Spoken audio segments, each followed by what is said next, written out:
Greetings. It is good to be back in Marion, South Carolina, where I call home. For those of you that may not know me, I'm John Humler. I'm a member of Marion Baptist Church, and currently I'm in self-quarantine. In the next few moments, you'll understand why I'm doing that. A few months ago, I was asked to join an organization called Volunteer Surge, and that organization was developed because they saw a need with this coronavirus for people to be able to help the medical community that would be taxed heavily. And I signed up for that, took the training. As a result, after I completed the training successfully, I was asked to volunteer at a prison in Marion, Ohio. Now, to paint the picture of what was going on at this prison, imagine the entire community, entire citizens of the city of Marion, South Carolina, contained in an area 1 block wide from Miss Benny's sandwich shop to the Presbyterian Church. You can imagine how crowded that would be.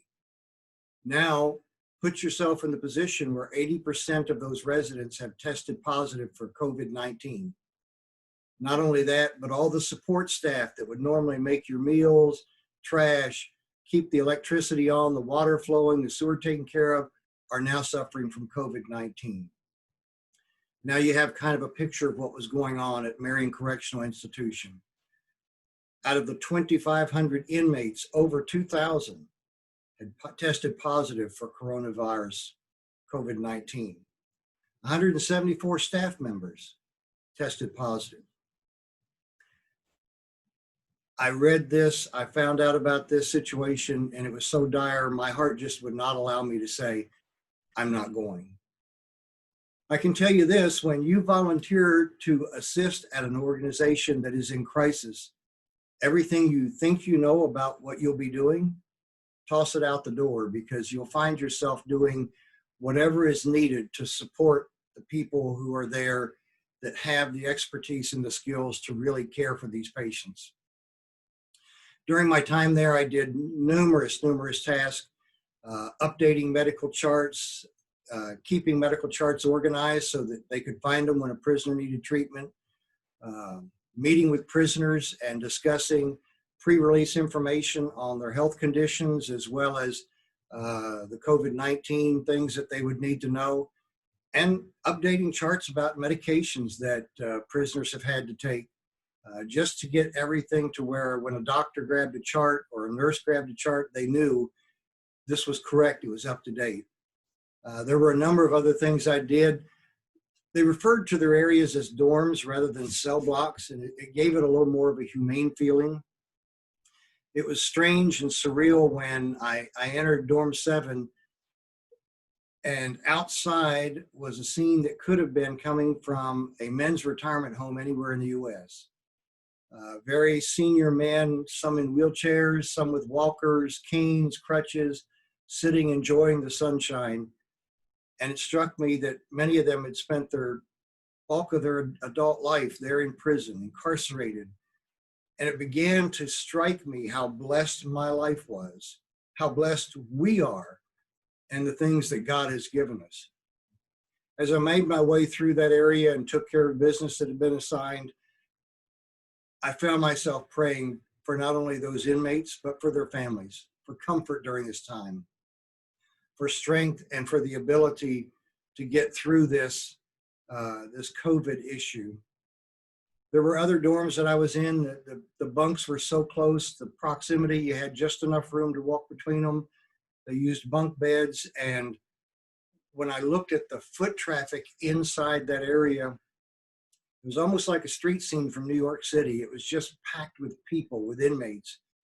And I began to wonder what kind of stress, what kind of tension those people were under facing this COVID outbreak, facing that contained area.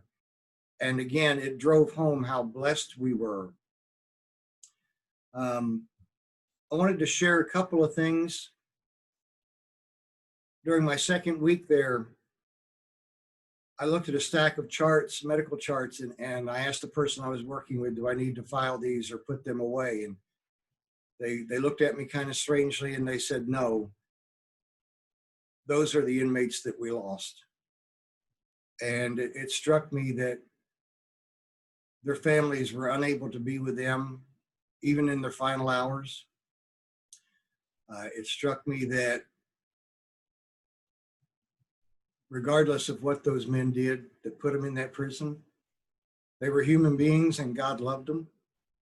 And I'm hoping that somebody shared the love of God with them before they left. I had an opportunity to speak with a staff member who their spouse was in ICU and on a ventilator. And I won't give you the details. I can't give you the details, but I can tell you this. I began to wonder about the commitment that these people have and realized coming to work every day to a place where you most likely contracted a virus that you took home and put one of your loved ones in intensive care on a ventilator, and yet continuing to come in, do your job and do it well and do it with a good attitude. It was phenomenal. I prayed for that person and for their spouse. I prayed for their recovery.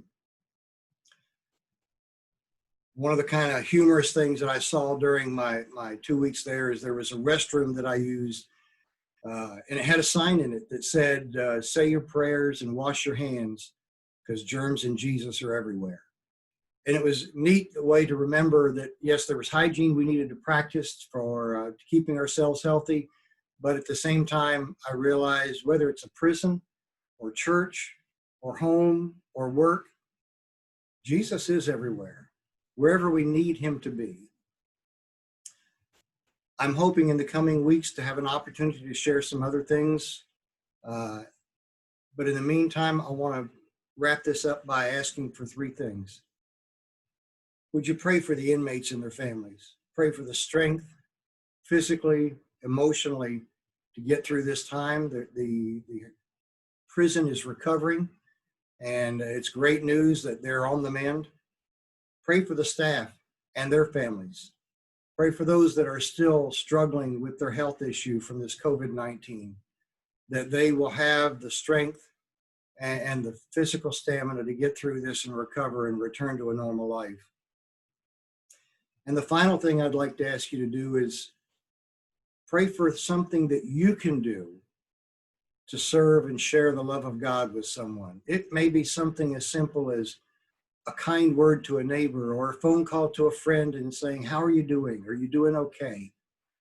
Whether it's in your block, your city, your county, your state, or halfway across the nation, we can all serve and we can all share the love of God, no matter how old or how young we are. Thank you for listening. God bless you. I love you all.